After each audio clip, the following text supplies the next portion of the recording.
Hey, welcome back to Game Spasm. This is Hazard, and we are playing Across a Thousand Dead Worlds. We are playing the Karum Station Blues supplement, an introductory scenario, written by Richard Kelly. Go check out his itch.io page. It is bananas over there. And the game that we are playing is by Alex T. This is, we are going to be following the adventures of Poldie Protz, who arrived on the station about 3 days ago and has been staying at the hotel on the station, waiting to be able to move into the diver quarters and eventually meet her team, because she, in this game, diver teams can be 1, 3, or 5 divers. I did a little run through once with one diver. He died pretty quick. So we're going to try it with 3, which means I'm going to have a couple of NPCs. This stuff is all rolled up already. We already have our character, a young blue-collar woman named Poldie Protz, who came across a ton of money from her mother, who just out of no... Boy, it really doesn't like white paper. Okay. Her mother left her a bunch of money out of nowhere after having not seen her for many, many years. And yeah, and then we also have our 2 NPCs. I don't know, maybe if I hold it up a little closer, it won't freak out as much. No, it's just going to freak out forever. This hates paper. Note to self, buy a new camera. Anyways, what if I have anything else on camera? Jesus! What is going on? It's like a seizure. Okay. That was crazy. Anyways, so that's what we're going to do. We're going to be following Poldie's adventures as she goes through this. Absolute spoiler warning for everything in here. I'm going to spoil the shit out of this book. And the good news is that so much of this is what you make up on your own. It's not going to matter that I'm spoiling the shit out of it, because when you play it, you're going to play it completely differently. I apologize in advance for all the technical difficulties that are absolutely going to happen during this game. I have my 2 webcams here. I've got my dice over here. I've got my my little index that I made over on this. And I've got my crappy condenser blue snowball microphone. This is what we have, okay? Let's get into it. Shall we go? Let's go. Okay. So, Poldie has been waiting at the hotel. She was informed that it would take 3 days, for her room to be ready in the diver quarters, because they had to clear out, and because there was kind of a lot of people on the shuttle that she came in on. So, 2 of those 3 days has gone by. All right, so she's on the 3rd day, basically. And she finds herself at the hotel, getting ready in the morning. She is feeling a sense of gratitude that she has always kept her hair very short. She's a young black woman with a blue-collar background. And I want to say, probably should have thought of this ahead of time, what her job was. Her job was reclamation, right? So I'd like to think that she was working in, like, I don't know, over...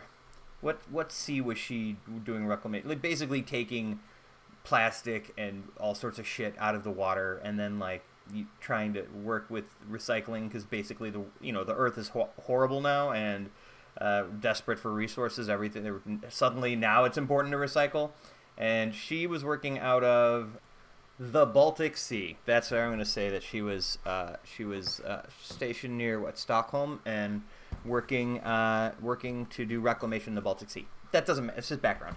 Anyways, so she's always sort of lived that blue-collar life. She was raised by family members. Her mom kind of split pretty early on, and she never got along with her, and she never understood why her mom was so rough on her.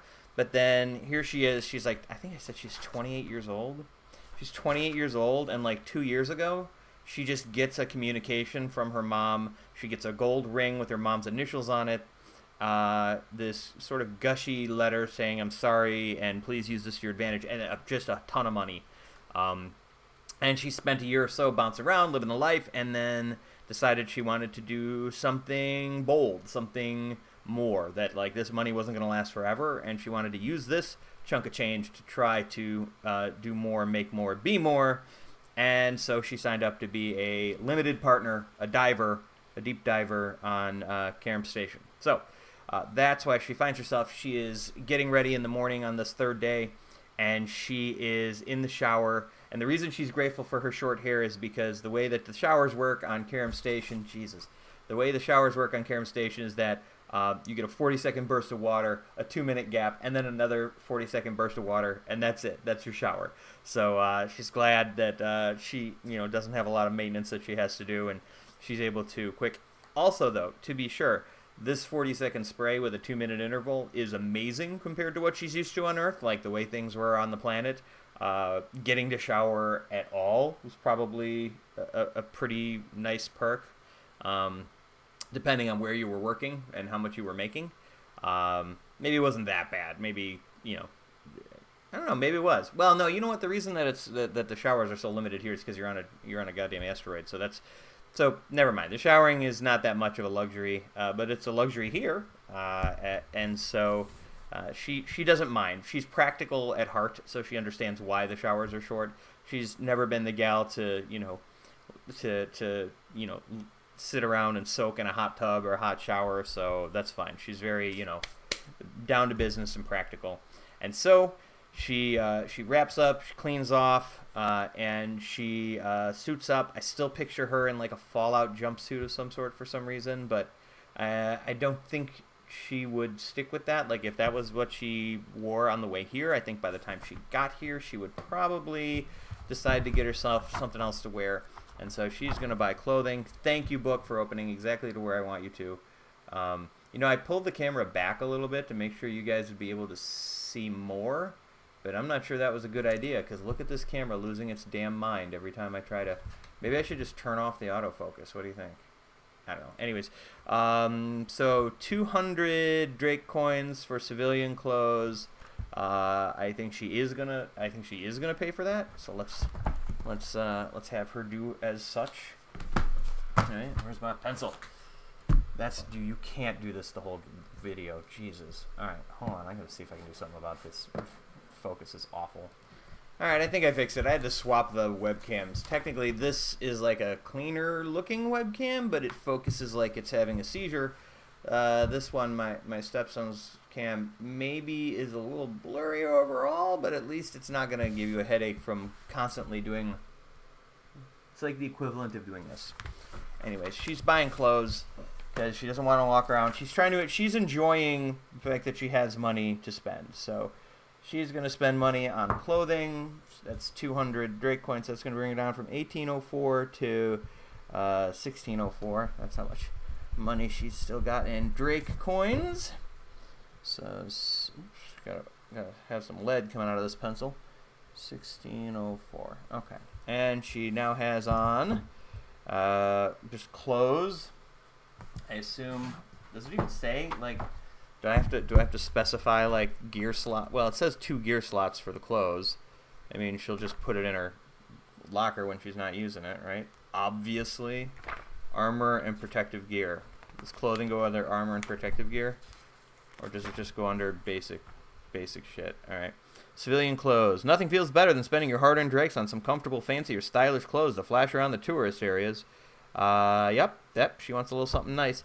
I have no idea how to describe what it is. I'm going to say classy, they're like classy black pants that are, like, they look good, but they're also clearly, work ready. A couple extra pockets on the legs. I know I just described, guess what? A middle-aged white guy picked pants and they were cargo pants. Fine, shut your face. She's wearing cargo pants, but they're not like bulgy cargo pockets. They're good. They're good cargo pockets. I'm warm. Are you warm? If I open the window, will it be noisy? I guess we'll find out. I know the window shade being up also makes this half of my face lighter, but who cares? It doesn't say like which parts of your body it covers like many things do, but I also assume that like she can wear this under her torso, head, waist, back. I don't know. It doesn't specify. I'm just gonna put it because right, if she wears a hazmat suit, she can wear this underneath it. Like, she picked clothing that she thought looked good. I'm gonna say it's a red top. Oh my God! Please don't make a Star Trek red shirt with cargo pants. So never mind, it's not. It's a Blue, purple. It's like a purple. There's like, I don't know. Picture science fiction. I'm spending way too much time on Poldie's clothing. It's like a purplish top that's like form-fitting. She's not like super slender. She has the build of someone who has had to survive off of a diet of shitty food. So like not big, but also not like supermodel. But she works for a living, so she's also, she doesn't just sit and get bigger. Why does this matter? I don't know. So she has like shortcut hair. She has on like this purple top that is, it's not loose enough that it could get caught in something. This doesn't matter. Who cares? She has clothing. I paid for clothing. I bought clothing. It says 2 gear slots, but I don't know why, because she's going to wear it underneath anything else she wears. So I'm just going to write that she has civvy clothing. I'm just going to write it right in the middle of her body, because that's where she wears it. I don't know about you, but that's also where I wear my clothing, is right in the middle of my body. So, Jesus, we're 11 minutes in, and all she has done is get out of the shower and get dressed. This is going to be great. She walks out of her bathroom area, and she looks out the window as she's getting ready and putting on the ring from her mom, and she's looking out the window over the causeway there, like the walk little area, the gallery area underneath the hotel, where you see lots of tourists going by, and there's, she can't smell it from inside her room, but as soon as she looks out, she remembers that there's always the smell of food, something cooking. It's one of those smells that's not necessarily like super good, but because it's super familiar, that makes it kind of good. Like she's already sort of gotten used to it. She finds herself equally comfortable in this sort of like touristy area around the hotel as much as she does in the district. She has spent the last 2 nights in the district, going into the Red Asteroid, hanging out there, trying to like see the other divers, starting to notice which ones are there every night, and even after like 1 or 2 nights of being there herself, feeling like she's seeing new people come in and getting the idea that she can tell the difference between who's new and who's not. And she's also talked up Jace the bartender a couple of times too, because he's cute and he seems to think the same about her, so they've been paying each other a little bit of attention, and she creates conversation by once again ordering cosmic what did I call it? A cosmic crisper? That drink that she ordered? You remember. Watch the other episode. Anyways, so she stops by the housing, and she speaks with the woman. She goes in and sees that woman again, this woman is wearing like all white, and she's like a slightly heavy woman, white hair. Fuck it, white hair. She has white hair, white lady, white hair, and she has that one crazy eye that's like a data eye. So even when she's like looking at you and talking, this eye can still be down and like looking very fast at data that's on the table. I said documents last time, but the more I think about it, the more I think that there's not paper. I just don't see paper being a thing in this world, so there's no paper. It's all data pads and stuff like that. Why wouldn't she just have a data port instead of having to nope. Shh. She has a data eye. That's what it's called henceforth. And she's blah, blah, and her name is Dana. Dana Data Eye. And shut up. So Dana is reading through, and she sees her. She's welcome back. And Poldie says, hey, checking in to see if accommodations are available yet. And she says, yes, they are. They will be available for you by the morning. So tomorrow morning they will be available. So I have all your information, and actually the assignment is already set. You said you wanted a personal room, and that's 50 credits, 50 a week. There you go. And she says, yep, agreed, and puts her hand on the thing and scans and scans for the agreement. And she says, okay, here's your the information for the location of your quarters. You're on the 13th floor of the fourth quadrant of the blah blah. And so Poldie thanks her and heads on her way, and thinks, okay, so tomorrow morning I'm going to be getting into my new room. So now is a good time to check in with Mission Control and say that I am ready to be assigned. So that's what she's going to do, because she already went to Mission Control. She signed the Memorandum of Agreement, right? Oh, I do want to say that yesterday she spent time hanging out at the Arcadium, which is a combat sport arena in the Outer Ring. She didn't spend any money on it. She's not the betting type, but she enjoyed hanging out there, watching people. One of the things I didn't do last time I played, and I wanted to be better about this time, is using the emotional state system thing that he made. And since it changes so often, I didn't want to use pencil, so I made like this little tab that I've already bent the shit out of, that I was going to use to keep track of where she is in her emotional state. And even though nothing has really happened right now, I think she's very happy and hopeful and pleased. She's beyond calm. I think she is hopeful. +1 to non-combat skills if you're hopeful, -1. And if you're pleased, you're +2 to all skills. I mean, she's very excited. So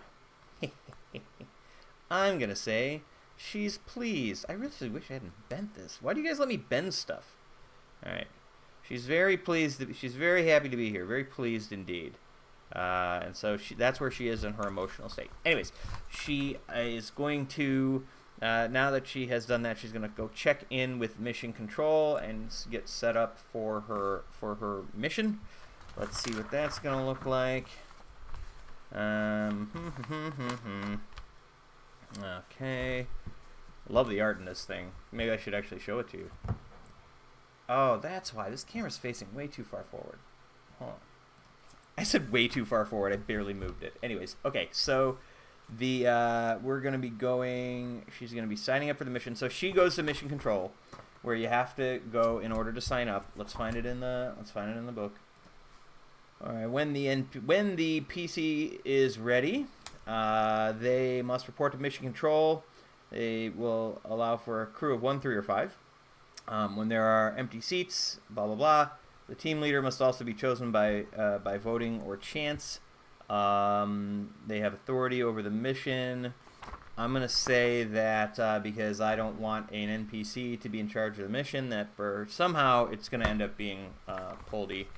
So she shows up at Mission Control. Mission Control is located inside the asteroid, so she has to go through that big tunnel with like the glass wall and the lights. It looks very airport-like, very they're trying to get you all gunned up. Like there's like righteous swelling trumpets showing pictures of successful divers as you move through, counting their riches or whatever. And she moves through there, and when you leave that tunnel, right, you find yourself at like, it's almost like an alcove that's made out of rock, made out of the asteroid's rock. Because this isn't the part that humans built.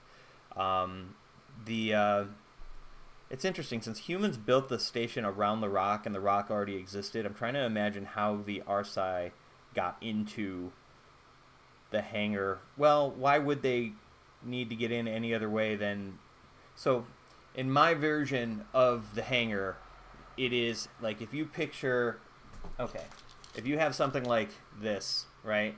And in my version of the hangar, there's 5 stories in the hangar, right? And if it was sitting like this, the ships are parked on the outside wall, like defying gravity. They're parked around here, and then this wouldn't be a solid cylinder. This would actually be a hole that you're looking, right? Like, so like this is the middle of the hangar. These are the walls of the hangar, and like, so this is the rock of the asteroid. This is hollow, right? Like this, the ships would, like, if you were one of these ships, you're like parked here, you would take off by coming off the wall and then flying out this way. So like even the ones that are on the lower levels, they just kind of fly into the center and then they fly out. So really, if the Arsi were just using this as a ship hangar of some sort, they wouldn't need a way in and out of the asteroid, because the only way in for them would be to fly the ship through the top. The top of the hangar has some sort of we're gonna do okay. We're gonna say that there is a field, a technology they don't understand that is it is airtight. It is instantaneous. So the ships and only the ships can pass in and out through this entrance. If you're in a ship, you're fine. Anything else that tries to pass through bounces off the outside. The outside absolutely just looks like. Oh wait, no, that wouldn't work because then they wouldn't have been able to get in. Never mind. Anything can pass through. But the outside looks like the outside of the asteroid. Like it looks like a perfectly clean, no seams. But things can pass right through into the middle, like the hollow cylinder of the hangar, and then they can park on the ships come in. And I like the idea that like the ships come in and then they like orient themselves to the side and then they just go shwump, right? Which jolts the people inside and maybe makes them slightly nauseated. I like to think, since there's 3 different kinds of ships, I think they're actually all just sort of mixed in together. Hey, this is on there crooked. They're all mixed in there together, so you've got like the 1s, the 3s, and the 5s, whatever, the circles, triangles, and pentagons. I feel like they would have come up with better names than those. And yeah, so when you walk in from the asteroid, you're coming in like a hallway that like the humans have built. They kind of like sort of cut through the rock, and we're able to get through a thin part of the wall of the hangar. And we're gonna say it's at the bottom. Yes, it's at the bottom. And so this is where mission control is. This is where medical center is, right? Like in this level. Boy, I'm sure glad I had this thing because it's been hard to describe what I'm picturing in my head. So all the like little things that humans have added on down here because there were the least number of ships down here, whereas on the other 4 levels, it's jam-packed, full of ships, and so no real room for them to do anything else other than and like. How did the humans design? I have to think of this. Hold on. All right. So basically, the humans have built, since this is hollow, and like there's these walls, and there's like some ground you can stand on that's like flat before you walk up the side to get onto the ship. Like you literally, when you walk towards the ships, you can just put a foot on the wall and keep walking, and it will hold you to the side for reasons we have absolutely no understanding of, because we're dumb humans. But we did create like a lift elevator. Like there's one spot on the wall where they were able to find one place where like no ships were parked, in a vertical area, so they put in an elevator that could go up without it getting destroyed by a ship launching.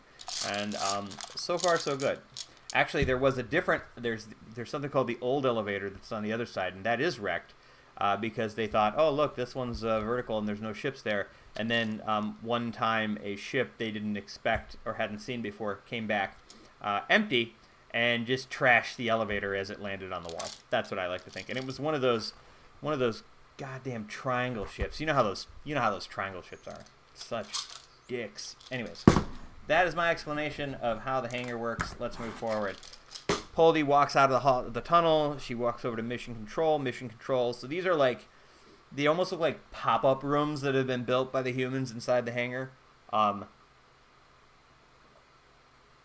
The ceilings are fairly tall.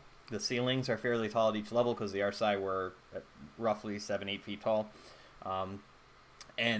So for the sake of being able to put up lighting that's going to be useful and electrical wiring and stuff, these pop-up areas have artificial ceilings to them as well. It looks very much like shitty office space dividers and cubicles and that sort of thing, except more sci-fi, a little more corrugated, a little taller, a little more industrial and sturdy, we'll say. So she walks into mission control. There's just screens everywhere. Pretty sure they describe motion control. Gyro aim. Gyro aim is really great. Just so we're clear. I know when I say motion control, you think you need to get that out of your head, because gyro control is where it's at. Get with it, scrub. The hangars. Let's see. A network of tunnels leads to the heart of the station and the sole reason for its existence. 5-level section, hundreds of ships. Many more remain. The hangars themselves are of little interest. They're standard A-metal structures and tunnels of raw of raw asteroid rock. Years of analysis and conjecture claim the tunnels were carved with heat-based technology that vaporized rock. The real interest lies in the ships. Each ship has hundreds of pre-programmed destinations. It's very rare for two ships to end up in the same place. Unfortunately for Hugh, that did happen. Well, I guess it didn't matter. All ships generate 1.5 gravity field. They're all outfitted for basic human habitation with rudimentary toilet and sleeping bags and cargo area. KSA engineers can start a ship, select a destination, and external visual feedback by making an external wall appear transparent. That doesn't work during warp travel. You can't see where the hell you're going. That's basically all they can do. Okay, so mission control. This is where... I already read this in the last one. We're not going to read that again. When a diver's ready, they embark. They inform mission control. 24 hours later, they'll have a ship, and if necessary, a crew assigned. They must pick a team leader, or they will randomly assign one. Now they can board their ship, get their gear back, and purchase new equipment. This might even include research labs, experimental gear. It's not going to include that. So she goes to mission control. Mission control, of course. Lots of screens, lots of data. You know what, though? The screens aren't outward facing. They're not like on the wall where anybody can just see what they say. When you walk in, the screens are all facing like the people that are in mission control. I don't think they would want you to see whatever those screens say, because what if those screens say somebody just got their guts splattered all over the inside of a ship or something? I don't know. Those are gory screens, aren't they? So she goes in and she gives them her, she holds out her little data thing, like she has a pad. Is it wrist mounted? Is it arm mounted? I mean, I was born in the 70s, so I've seen a lot of different versions of sci-fi tech. I kind of like that there's a thing that some streamers do where they have like their phone strapped onto their arm so they can do stuff, but also like I feel like that there's some practicality to that. Like in the future, though, it would be a little more rounded, so you can like have it on there and be able to, it can be used to scan. You can use it to look at stuff. You don't have to hold it. Yeah, we're going with that. It's a slightly rounded screen, right? I mean, we have folding phones, right? Like if we can have like folding phones in 2025, why can't they have rounded arm screens? So she holds out her screen and they scan it, and they're like, you know, welcome to mission control. Are you ready to sign up? She says yes, and they said, are you signing up as a solo or are you going as a team? She says, I don't have a team, but I don't want to go solo. And they said, very good. You'll be assigned to team. You can meet up with them tomorrow when you arrive for your mission. And she said, can you tell me anything about them?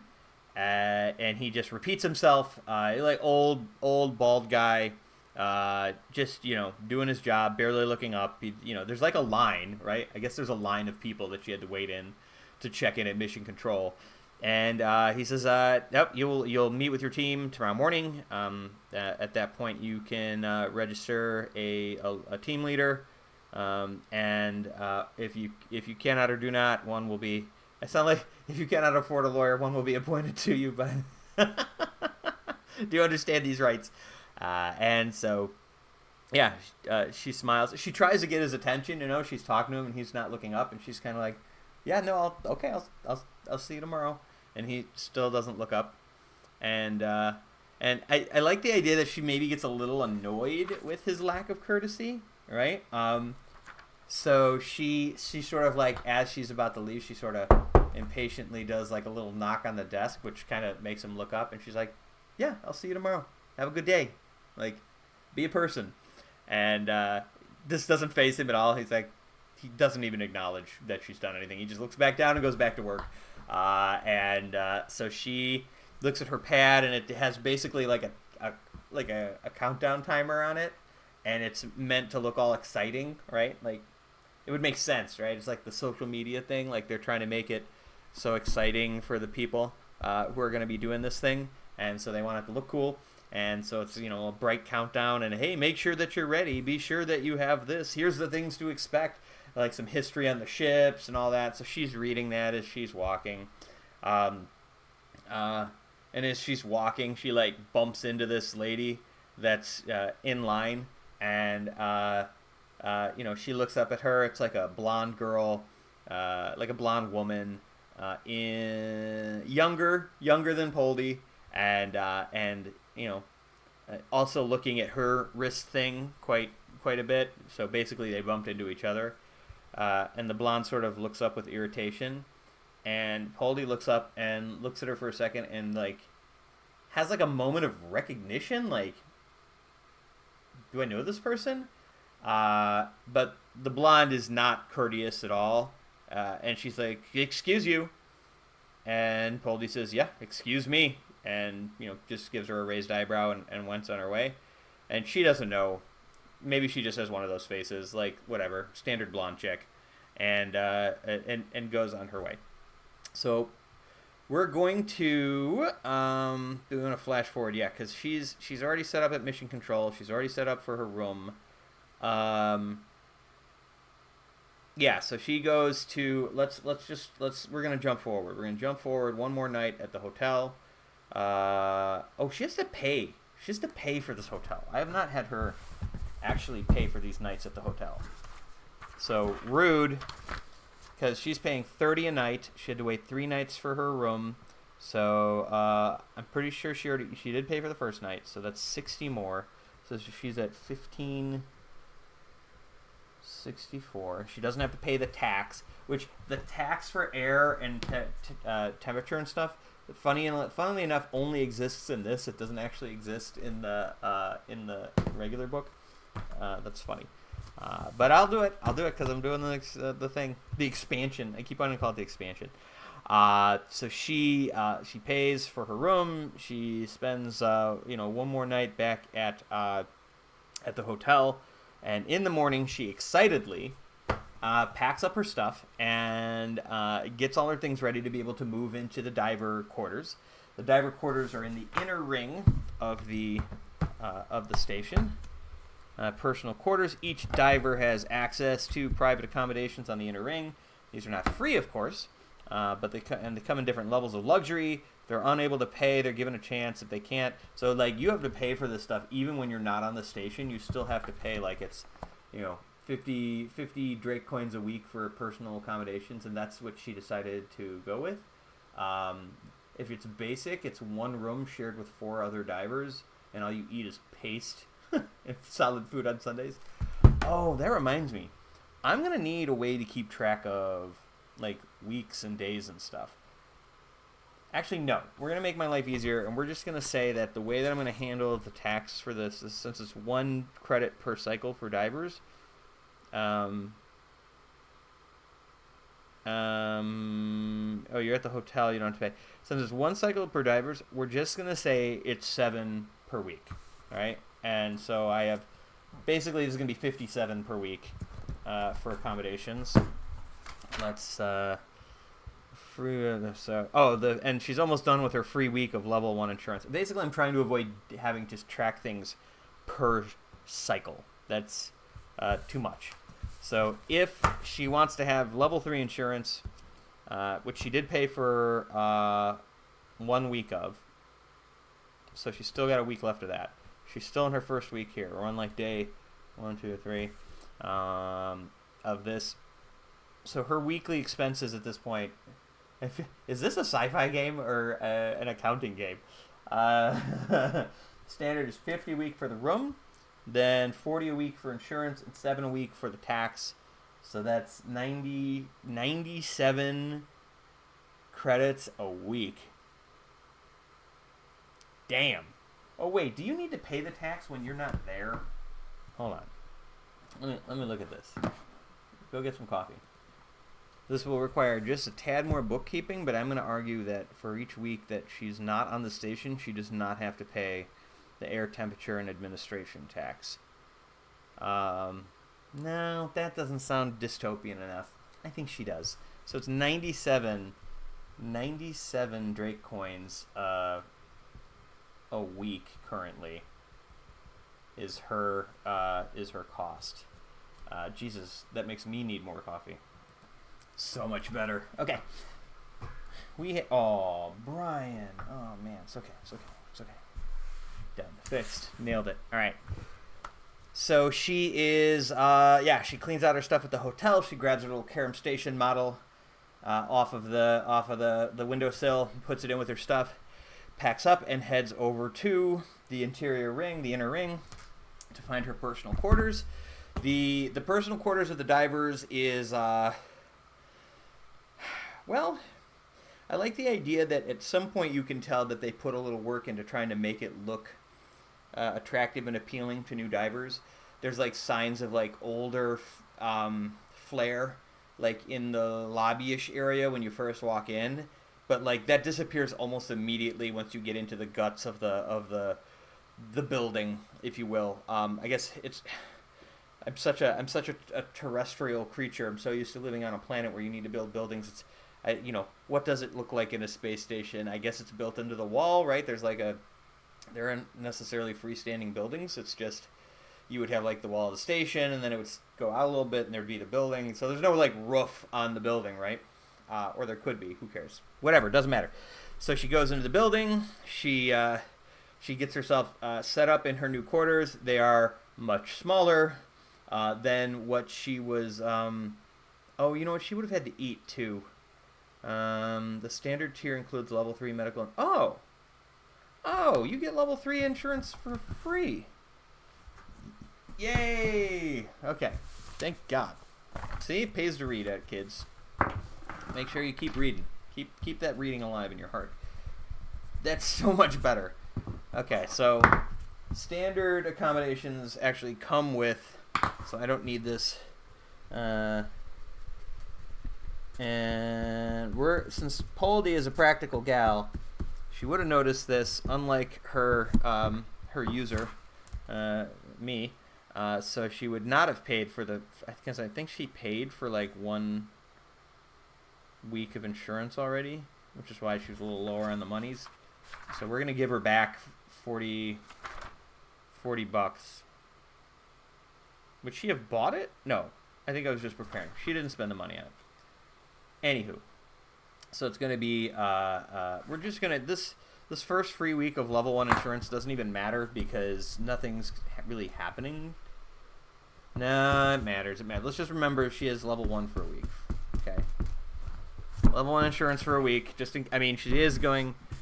Well, no, it's not going to matter because she's going to get on a ship. She's going to fly for a certain number of weeks, and it's going to run out. So it doesn't matter. Please focus.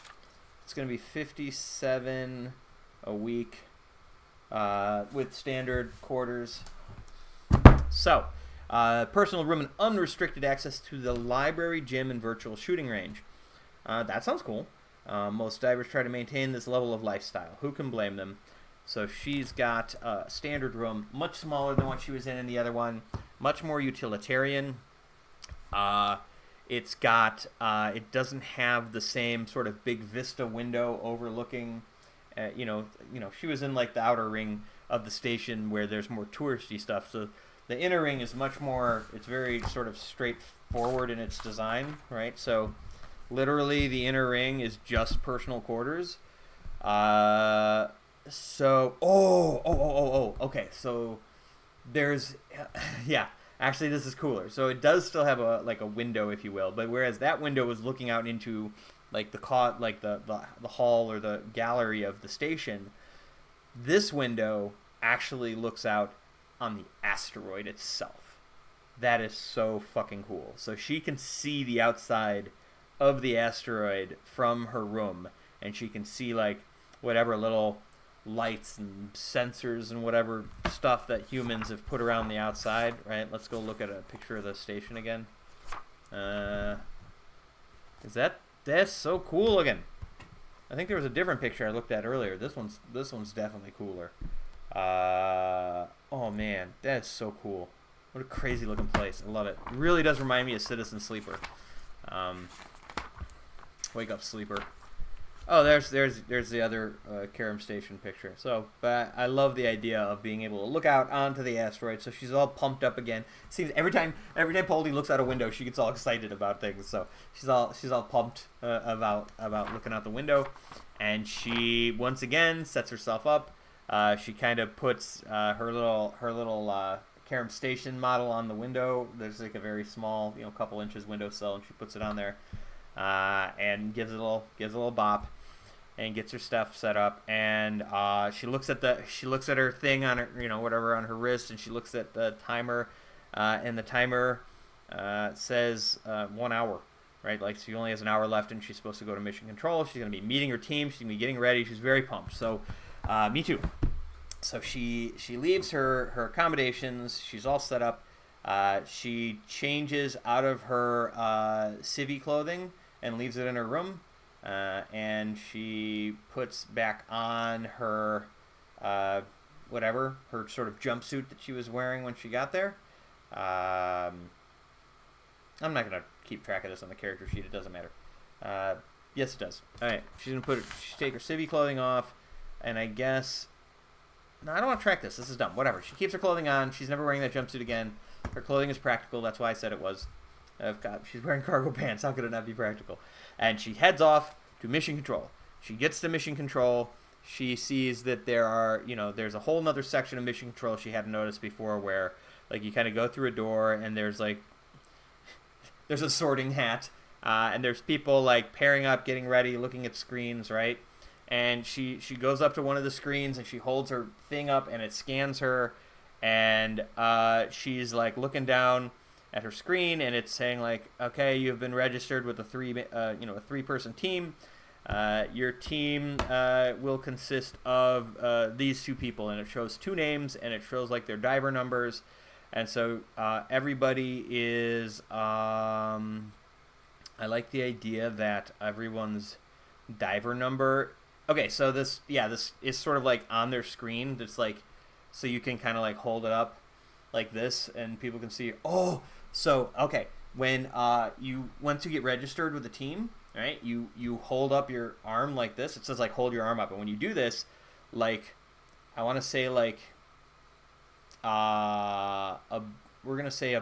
this is science fiction. I can do whatever I want. A beam of light jumps from your wrist to the wrist of anybody else who is holding their arm up who is on your team. So immediately, so when she walks in, it almost looks like a funky laser tag, right? With light beams of different various colors, like connecting people, and then they're walking up to each other.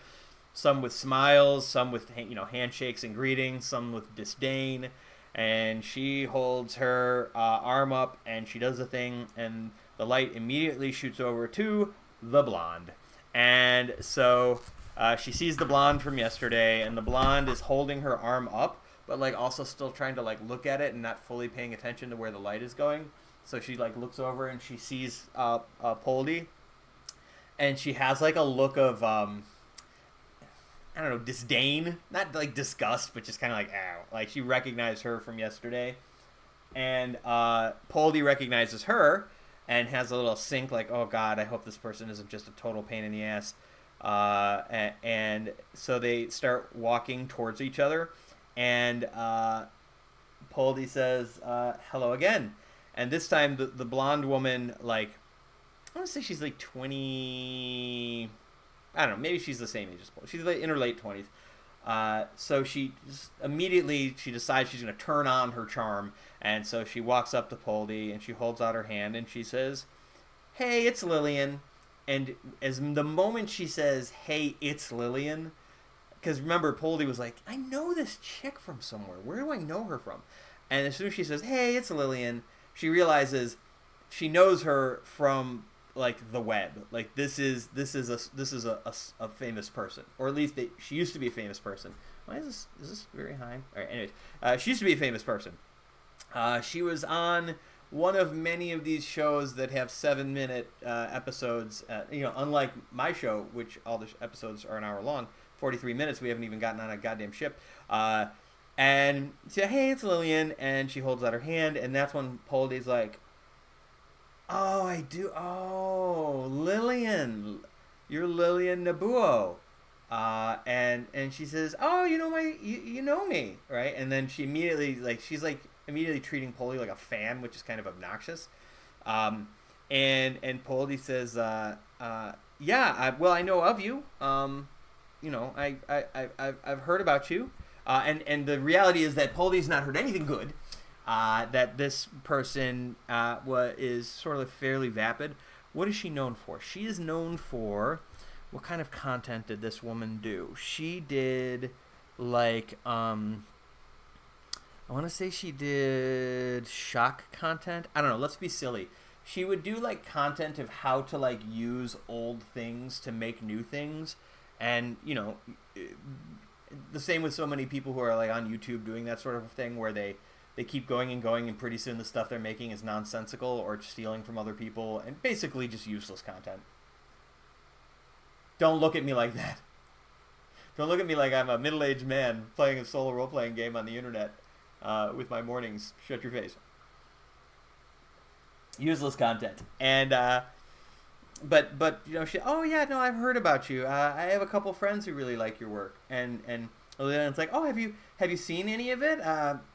Now keep in mind, this woman has, Poldie has heard of her, but not for a long time. Like, this is somebody who was known, but is not known now, and Poldie hasn't seen from her for a while, and that's why she had a hard time recognizing her. She's like, I feel like I know you.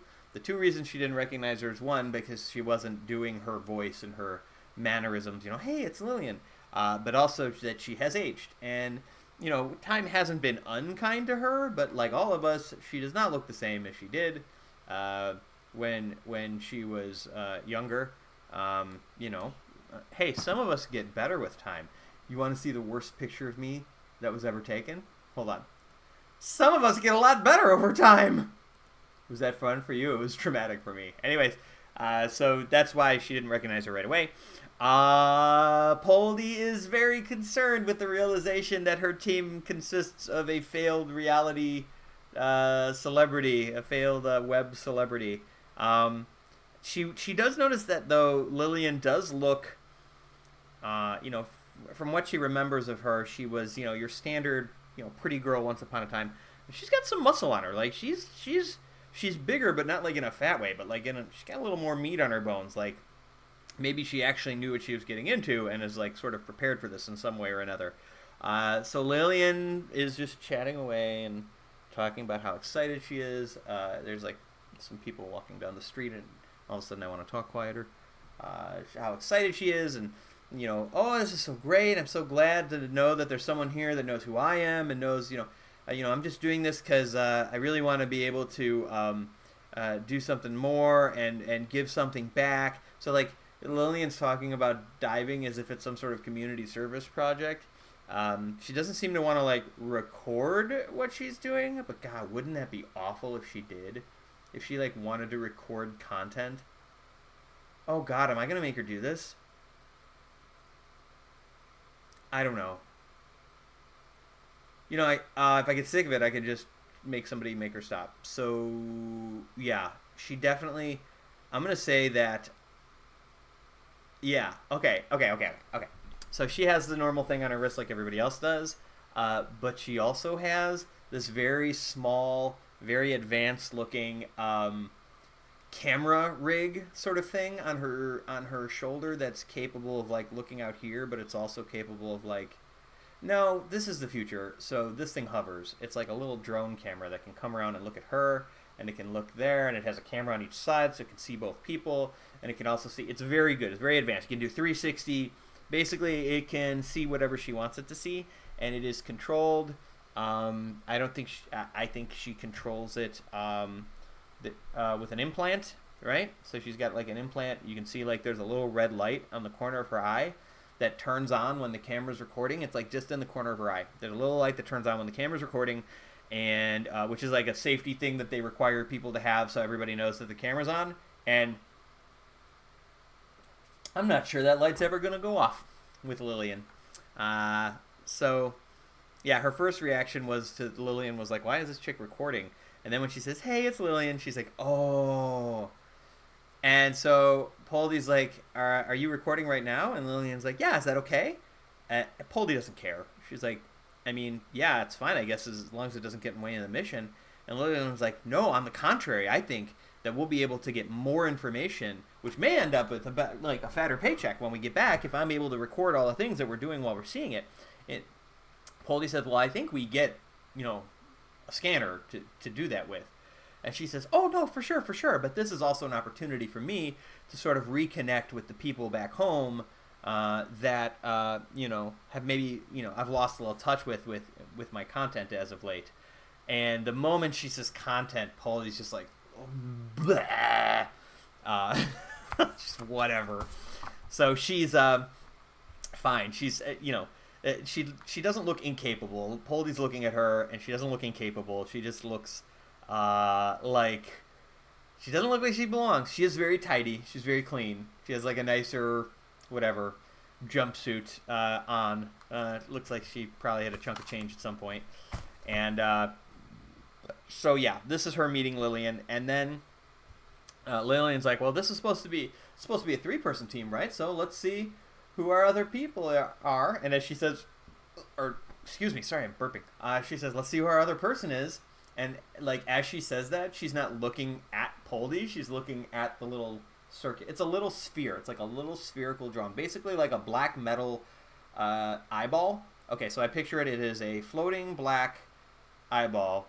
I think it uses it uses some sort of magnetic field to float, and it uses like some sort of shoulder pad that she's wearing as a base that it connects to, and it's got a black shiny sort of line around the outside that's like that thick, and like that thick, and because that's like the 360 camera capability. And yeah, it also has like a little red light on the top to show that when it's recording. So that thing is floating like right in front of her. So, and when she says to Poldie, she's like, well, let's see who our other person is. And she's talking to the eyeball. Maybe I can use whenever she's talking to the eyeball, I can use like my D20. That's going to be the eye in the sky. Oh my God, that's the name of the product. It's the sky eye, right? Or the eye in the sky. Eye in the sky. Yeah.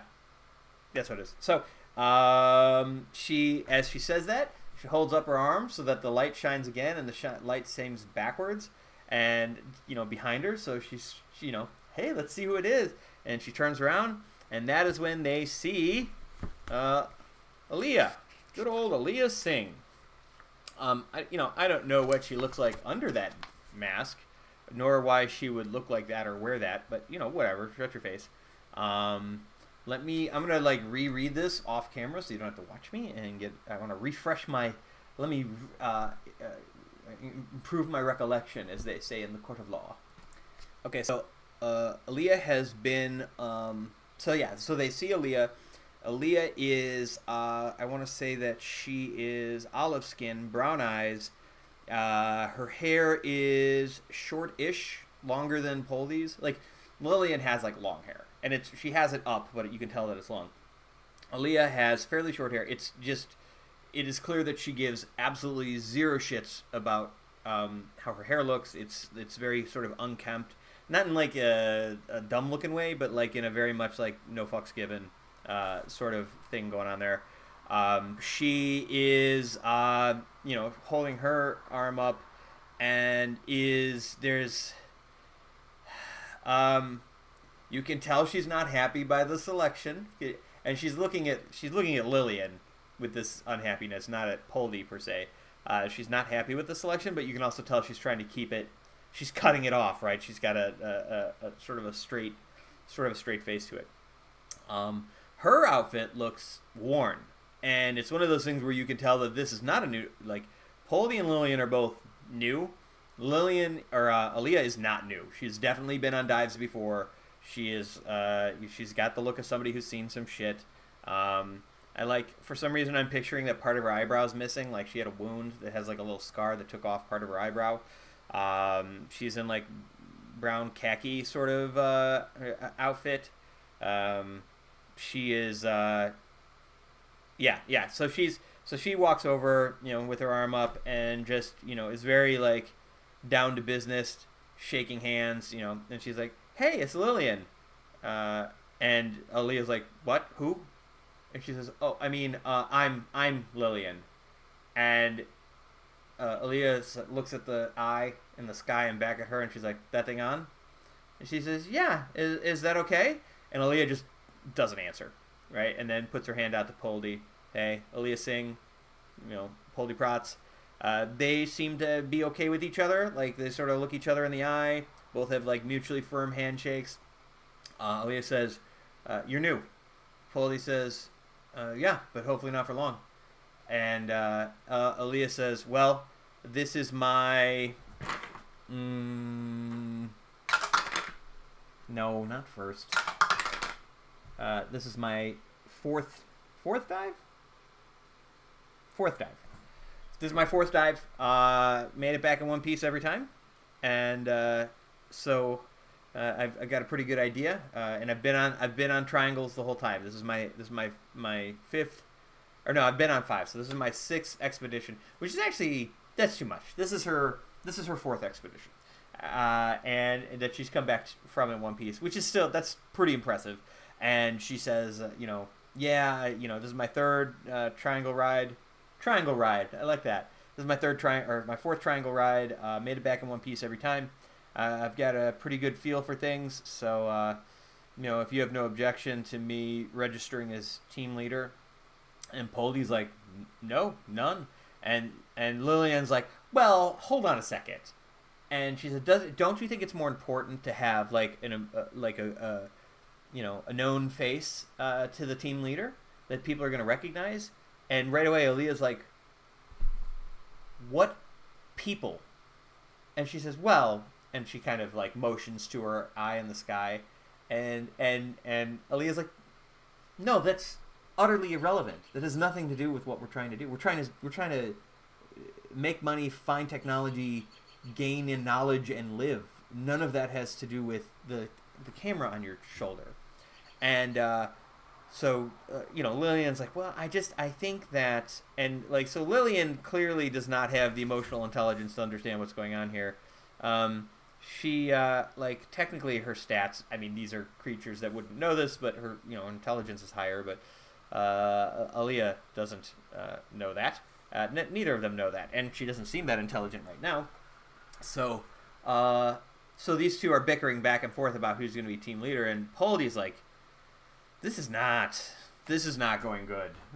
This is gonna change Poldie's emotional state. It's gonna move it down. I don't remember the mechanics yet for what happens to move this up and down. But it's gonna move her from pleased, at least down to calm. We're gonna say, but certainly not hopeful. I'll tell you that right now. So they start bickering, and then finally, like, Lillian's in mid-sentence explaining the value of her being the team leader when Aaliyah just sort of walks away very quickly and curtly and walks over to the mission control desk, and Poldie can hear her saying, I would like to request a different team for the next mission. And the mission control, same older, balding guy, doesn't even, like a white dude, doesn't even look up, and he's like, no, teams were assigned 24 hours ago, there are no other people available. And then Aaliyah's like, well then, I want to register as a single. And they said, no, you can't register as a single. You've already agreed to be on a team. If you register as a single, then these other two people can't go. That is not in the interest of. And Aaliyah says something else, and the guy like talks louder now, and he's like, according to the contract that you agreed to sign with Drake Industries, you are not. If you choose to back out of this mission, then you will be asked to leave the station.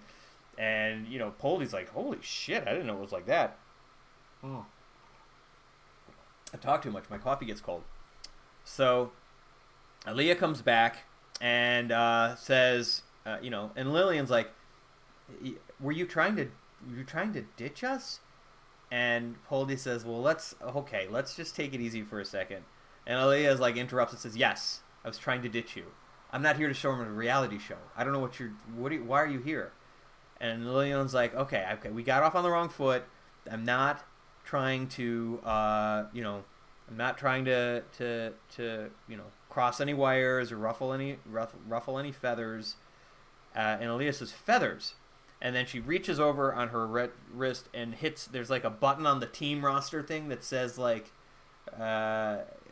basically there's a button that says if you can't agree, because it says you're going to get randomly assigned a team leader if you can't agree.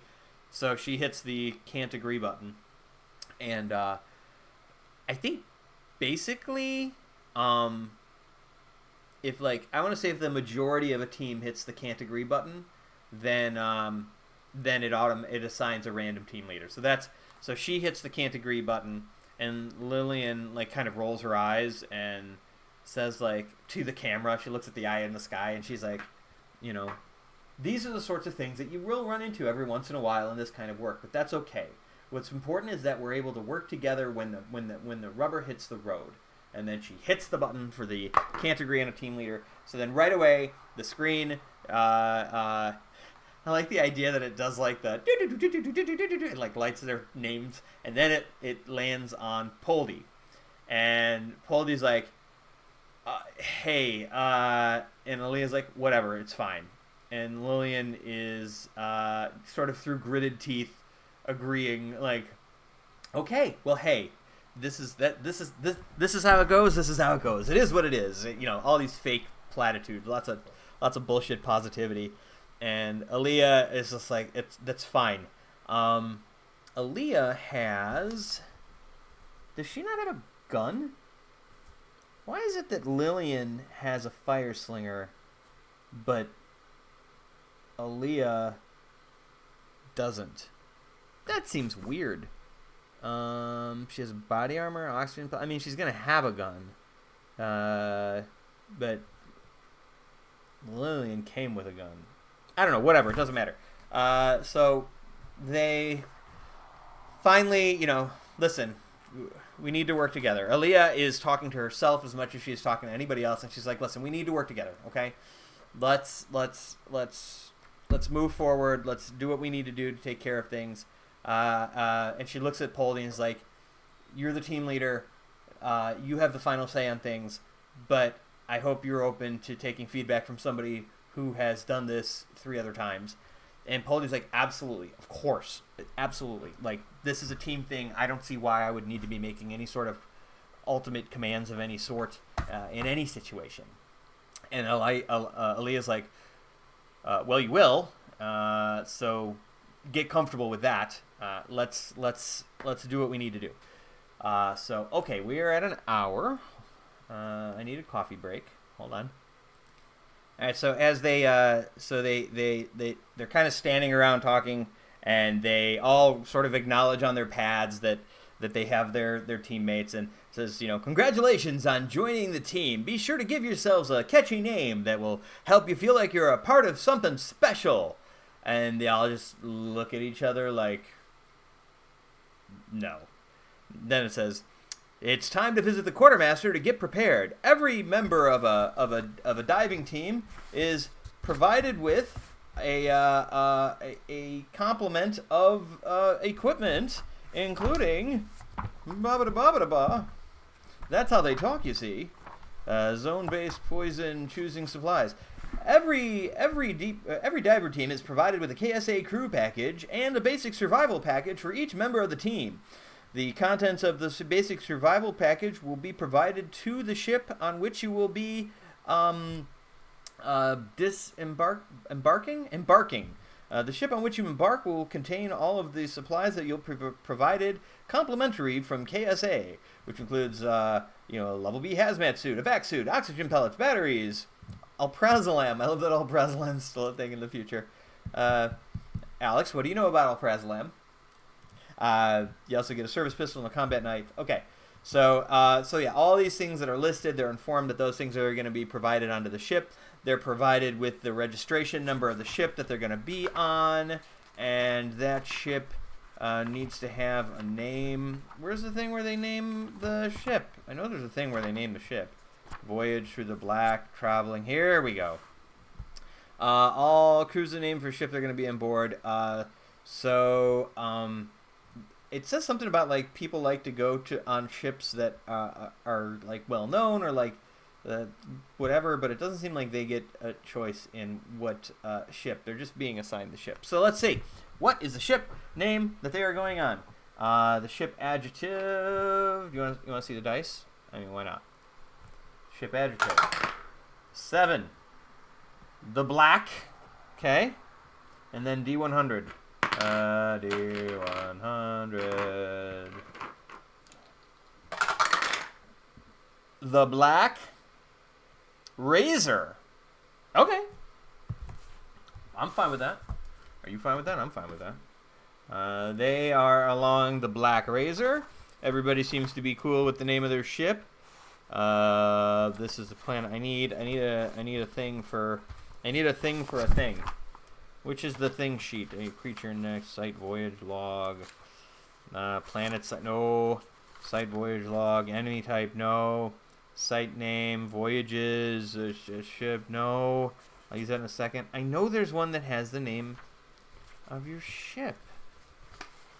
Oh, well, here's one. This is one made by somebody on the Discord. Thank you to that person.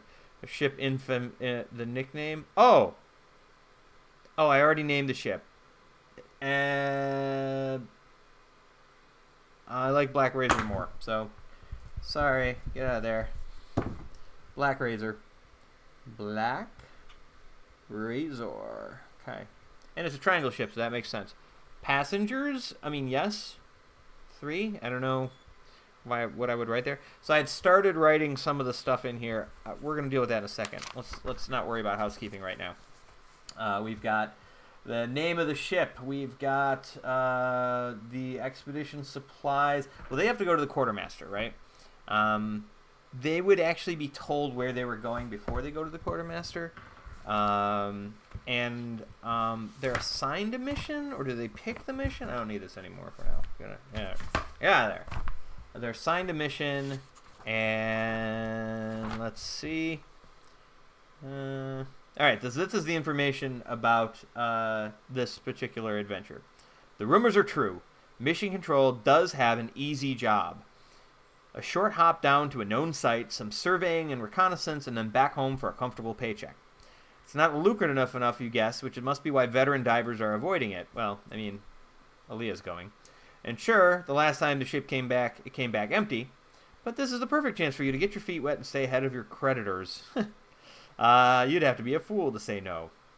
All right, so this is the information that they're given about the mission they're going to go on to. They're going to Cratry 102035. All right, so we're gonna be making a site expedition report. That's this sheet right here. Oh, look, I started already. Cratry 102035. What do we know? Mission Control says the first team to visit it immediately turned around and shipped back to Karum Station, deeming it too dangerous to explore. Well, if that's true, how is this like an easy first mission? People are insane. Oh, man. You getting my head under the camera. Bad posture. The second team was lost with only the ship returning. What are you talking about this being an easy? This isn't easy. This doesn't sound easy at all. Okay, hold on. Where is the site voyage log? Okay. There's nothing up here in the corner, Alex. What is this for? All right. This is the site name. Let's put it on here. CRA 102035. I don't know about resources yet. I know that voyage number 1. I don't know the date. I don't care what the date is, so I'm just gonna put some squiggly lines there to indicate that there is a date. What was the name of the ship that came back? This doesn't matter. You don't have to watch this. Okay, so we had the Ultimate Spectre and the Wicked Elysium. So the Ultimate Spectre was the one that visited and turned around and shipped back to, deeming it too dangerous to explore. What a bunch of wusses. And then the second team was lost with only the ship returning. We are the third team. From the first team's accounts, it was cold, wet, and extremely vertical structure with low oxygen. Okay. It is cold, wet, and extremely vertical. So it doesn't tell me the size. It doesn't tell me whether I need a hazmat suit. Maybe I'll find that out later. Site descriptor, planetary descriptor. I don't know if I'm supposed to fill this stuff out or not. Let's put here in site descriptor. I like cold, wet, and vertical. If I need more, I'll write small, and then we can add more. Cold, wet, very vertical. Okay. Good to know. No obvious threats were in evidence, other than a perilous drop and some weird architecture. The team dubbed it Leviathan's Chandelier. Okay, so that's the information we have about the dive right now. We know that it takes 2 weeks to get there. Voyage time is 2 weeks. So that's handy to know. So we probably don't have to pick up any extra oxygen or supplies. Don't look at this. Don't look at this. I'm not. It's not going to be. It's going to be uneventful. They don't know that. They don't for arrival. Simply arrive after and dock after the 2 weeks are up. Okay. So so this is the one that they've been sort of assigned of the options that are available. I think maybe Aaliyah was probably hoping to do something a little more productive, a little bigger, but after meeting with Lillian and Poldie, like she didn't hate Poldie or anything, but, you know, whatever. She's not super excited to be with two brand new divers, especially one that is more convinced about, you know, how she's going to look in the site versus what she's going to find when they get there. So they, so they look at Leviathan's chandelier. And I feel like Lillian, if she was actually paying close enough attention and wasn't distracted by not liking the leader, you know, not knowing what she's doing and, you know, looking in the camera, maybe she would have protested it. Poldie is sort of reticent, but the fact that Aaliyah seems to think it's not going to be a problem, and the fact that none of them are looking at at this picture like we are, she's like, yeah, that's fine. This seems good. So they are going to need to get rid. What was that? The window's open, so I got distracted. Sorry. Squirrel. I'm as bad as Lillian. I really am. Like, I got cameras everywhere. I'm just as bad as she is. So they are now going. So they're heading to the quartermaster. They're walking to the quartermaster and talking. And Lillian starts saying, like, well, I wasn't sure what I was going to need. So, you know, after I talked to a couple people on the way here, I thought that I should, you know, at the least get myself a decent piece of equipment. And Lillian's like trying to brag a little bit, and she's like, "Have you ever heard of a fire slinger GL?" And Aaliyah's like, "Of course I have." And Poldie's like, "I haven't. What's a fire slinger GL?" And you know, what's her face is Lillian's happy to brag about her gun, and which is a slightly better. It's a secondary fire mode that launches grenades at medium distances. So it's, you know, slow and it's slow and two-handed, but it packs a bit of a wallop. So as she said, I've had some time in the virtual firing range to get used to it, and I'm pretty excited to give it a try. And Aaliyah's like, were you using your own gun or one at the range? And she says, well, you can't bring your own gun on the station, you know that. She's like, every gun fires a little bit differently. Just because you've gotten used to that one doesn't mean you're going to be used to your own gun. And Lillian's like, well, I wasn't going to not practice. Of course, I want to make sure that I'm as ready as possible.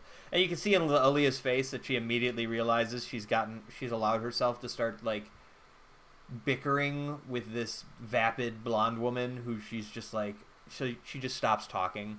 And Lillian keeps answering as if she's, you know, like, Aaliyah's going to say something, but she's also, like, answering to the eye, right, to the camera while she's saying it. Well, everyone knows it's better to be safe than sorry. Just platitudes and nonsense. Nothing important. So they walk to the quartermaster, and then they start talking about what they're going to be picking up. And so, you know, Poldie starts looking at what's available and thinking to herself, like, I have a decent amount of money. If any of these, you know, if these guys want something, you know, she basically says, like, hey, I have a little bit of money. You know, and what's important that we all make it back in one piece. So if there's anything that you guys think that you need, like if you want a weapon of something of your own, and at first Aaliyah's like, you know, if we get to the point that we have to use a weapon, we're already in a bad spot. So I'm not that, you know, I'm not that concerned. And Poldie's like, no, I can't use the money if I'm dead. So if you think that there's something that's going to be worthwhile for you to get, I have no problem putting a little money out. I need to get stuff for myself too. All right, so here's what I'm going to do real quick. I'm going to pause for a little bit, and I'm going to poke around and do a little shopping. I will tell you this much. Everybody's buying, if I haven't already written it down on the ship inventory, everybody's definitely buying masks. What are they called? I think I already gave one for Poldie. Where is it? Combat knife, oxygen pellet, Prazlan pill. Anyways, yeah, there's these masks. They're free, but they don't give them to you in your basic kit, in your preparation kit, and I have no idea why. No, I don't need that. Where are the... Here, hazmat mask. You need them anywhere you go because you can't breathe. There's not, even in a good spot. And they are free, but they don't give them to you for some reason. I don't know why, but everybody's going to get one of those. Everybody already has a level B hazmat suit. It doesn't seem to say anything about... it just says low oxygen atmosphere, so everybody's going to have... Everybody who doesn't have armor already is going to have personal body armor. Lillian already has body armor. Aaliyah already has body armor. And she is absolutely going to buy... Poldie's absolutely going to buy body armor. So there's that. Let me look at guns and stuff and see what I want to buy. The grenades for the fire slinger are covered just by ammunition count. So I don't have to... That's my understanding of the game, at least. I don't have to buy multiple grenades for Lillian to use her fire slinger. So, all right, let's look at some weapons. Here, I was thinking that Poldie... I was like, oh, she's got 1,500 at DC, man. She's got some money for stuff. Some of this stuff is bananas. Like, yeah, okay, like the Phobos revolver is a little more affordable, but like...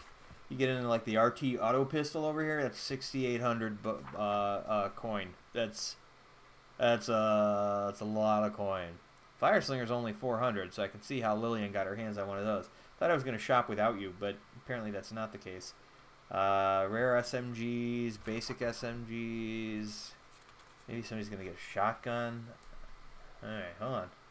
All right, so I'm gonna say that after a fair amount of cajoling,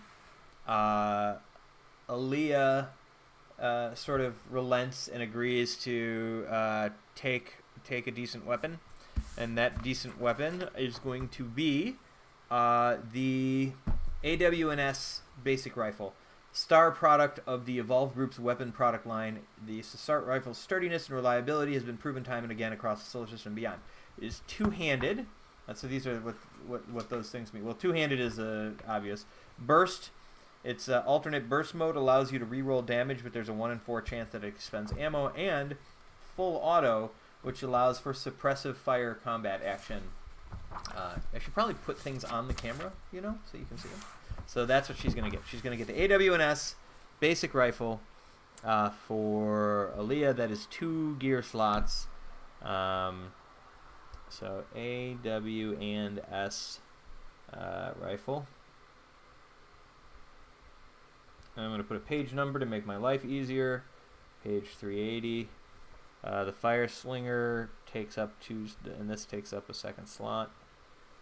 Fire Slinger also takes up a second slot. And the Fire Slinger is on page 374, so we have that as a reference. All right, so the AWS is $300. Let's keep a tab here for Poldie's shopping spree here. She's also getting herself some basic armor, which is KSA personal body armor. Comes with a helmet, back, torso, waist. Okay. But she doesn't have to put it in her... She's not going to put it here. She's going to be wearing it. So I'm going to put... so there's a helmet. I'll put that here. Torso is KSA armor. What's it say? It says back, torso, and waist. Back, torso, and waist. KSA armor. KSA armor. Not the legs, though, huh? Not the beard! She is going to get herself a gun, too, but I haven't figured out which one yet. Okay. And that armor is armor of 3. So there's a place to put armor. Where is that? Here. Armor of 3. These folks also have... well, they have a defense of 2. They don't have armor because they're not real people. This is getting long. We're going to gear up. We're going to gear up and we're going to wrap. Okay? We're not going to fly because... Oh my god, it's almost noon. I have to go to work. Oh my god. Okay, hold on. All right, well, let's say this much.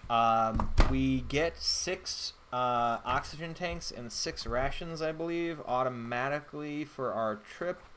And because of that, Where is it? Not stress, not hacking, standard gameplay.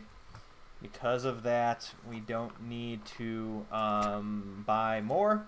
We're getting 6 oxygen tanks and 6 supplies for food, and we already know it's a 2-week trip, so we're not going to buy any extra oxygen. We're not going to buy any extra travel rations.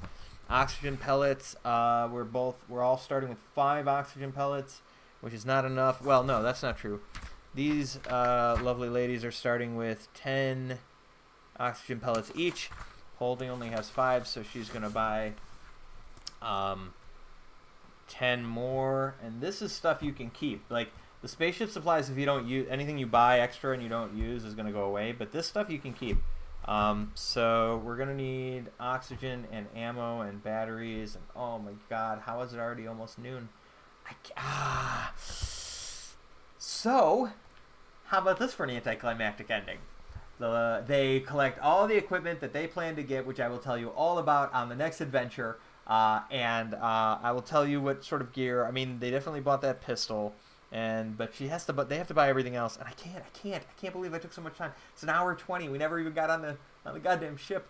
Hey, it's my game, okay? I'm just letting you watch. I'm not recording it for you. I'm recording it for me. Shut your face. There's a really big dog walking by. I'm surprised my dogs aren't barking. Wait for it. Hey, look, there's a dog.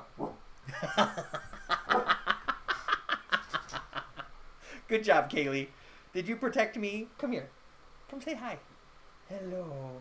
This is Kaylee. She's a dog. And she's defending me from the big dog that just walked by. So, good job for her. All right. We're wrapping here. That was fun. That was a lot of fun. I wish I had more time. I would keep playing if I didn't have that stupid job I have to go to. It's not true. I love my job. All right. So, I am going to stop here. They're going to equip. They're at the quartermaster. Next time we're going. This is it. Next time I record, we are going to be going to the Leviathan chandelier. They will be fully geared up. I'm going to leave all this right here because I don't think anybody wants to use this desk other than me.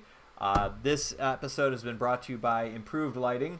I took this from my old man's old workshop where he had a room in his house before he passed away a few years ago, and this was like his model. Like, he used this to make models, and it's like a pretty good lamp. And look, it's even got a little round lamp light in there, so you can't even see that. So it's kind of like a YouTuber's light thing, right? And I can move it over here and point it downwards and get some more light on the oh man, what's even happening? Do you even know? This is so meta. Anyways, all right. Thank you. Hello. Goodbye. Carry on with courage. See you next time for adventures in space with divers that don't like each other very much yet. And I will carry on with courage. I'll see you next time. Okay, bye.